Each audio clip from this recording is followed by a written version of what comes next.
Let's talk about Jim Hopper. To really understand the man we first meet in Stranger Things, that gruff, chain-smoking, emotionally closed-off police chief of Hawkins, Indiana, we have to talk about a woman named Sarah. Sarah Hopper was his daughter, his whole world, and her story is the quiet, devastating tragedy that explains everything about the broken man he became. Before Hawkins, before the Upside Down, before 11, there was a happy man. Jim Hopper was once a New York City cop, a husband and a proud father living a seemingly ordinary life. His daughter Sarah was the bright, shining center of that life. He was not the slouching, sighing Hopper we know. He was engaged, he laughed, he played. He was, by all accounts, a good dad. Then, illness struck. Sarah was diagnosed with a severe form of cancer. For Hopper and his wife, Diane, their world shrunk to hospital rooms, hushed voices, and the desperate, clinging hope for a miracle. Hopper, the man of action, was utterly powerless. No amount of police work, no tough guy attitude could fight this enemy. He could only watch, helpless, as his little girl grew weaker. The details are spare, but the impact is absolute. Sarah died. The loss was catastrophic. It shattered his marriage, as grief often does, tearing him and Diane apart because they couldn't find a way to bear the weight of it together. His life in New York, with all its memories of Sarah in happier times, became a prison of pain. So, he ran. He ran as far as he could from the skyscrapers and the memories. Landing in the seemingly quiet, sleepy town of Hawkins, Indiana. He took the job of chief of police, not out of ambition, but because it was a place to hide. This is the crucial point. Hopper didn't just become sad.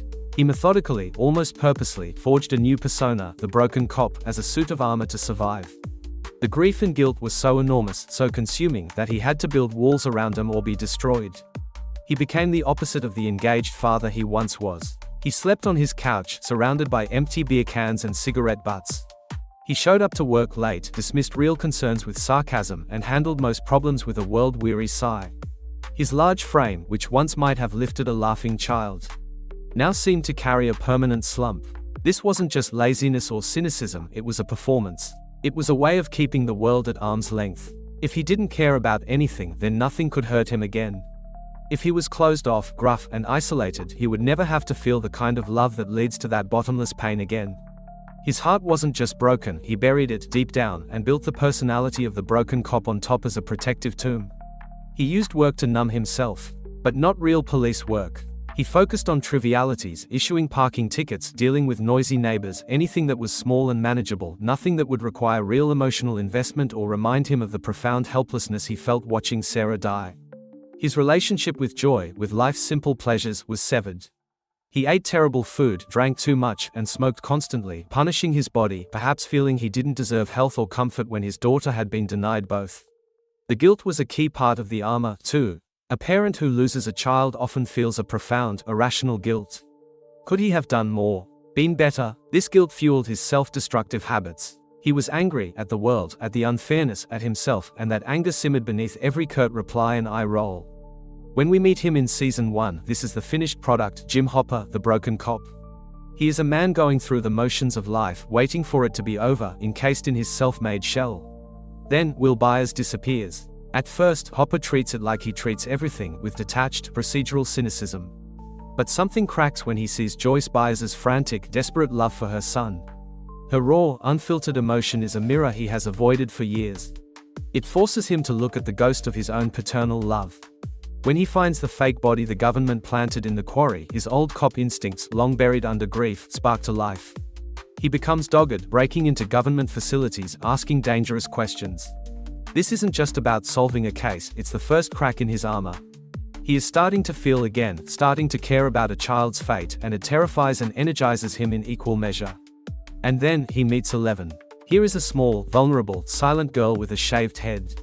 Hiding in the woods. She is not Sarah, but she is a child in desperate need of protection. In finding her, Hopper is confronted with the exact thing he has spent years running from, the chance to be a father figure again. The journey of the series is, in many ways, the story of that armor being slowly, painfully, and reluctantly dismantled. Taking 11 into his cabin is an insane risk, but it is the act of a man whose buried heart is starting to beat again. He feeds her, protects her, and sets rules for her. He yells at her out of fear, not indifference. He is terrible at it at first, clumsy and scared, because loving someone means opening yourself up to loss again. His entire broken cop persona was built to prevent this exact scenario. Yet, he cannot help it. With 11, and through his alliance with Joyce, Mike, and the other kids, he begins to remember what it is to fight for something, not just against his own pain. He becomes reckless in his protection of them, not because he is a hero, but because he has been given a second chance to do what he couldn't do for Sarah, save a child. The old Hopper, the one who loved deeply and laughed freely, never really died with Sarah. He was just locked away, preserved in grief. The tragedy of Sarah didn't just make him sad, it actively forged the broken cop as a survival mechanism. Every cigarette, every sarcastic comment, every closed-off moment was a brick in that wall. But the love for his daughter was so powerful that its echo eventually became the very thing that broke the wall down. His later sacrifices, his fierce, growling protectiveness over 11 and the kids, is the love for Sarah finally finding a new, living outlet. He is not replacing her, he is honoring her by choosing to love again, despite the terrifying risk. So, when you look at Chief Jim Hopper, remember that his strength isn't just in his fists or his willingness to fight monsters. His real, hard-won strength is that he allowed himself to be broken by loss, built a fortress to survive it, and then, incredibly, found the courage to step out from behind those walls and feel everything all over again. The Broken Cop was a tragedy built from a tragedy, but it was also a phase, a cocoon. The man who emerged, though always scarred and sometimes still gruff, was a father once more. And that is the most profound victory possible over the darkness that once consumed him.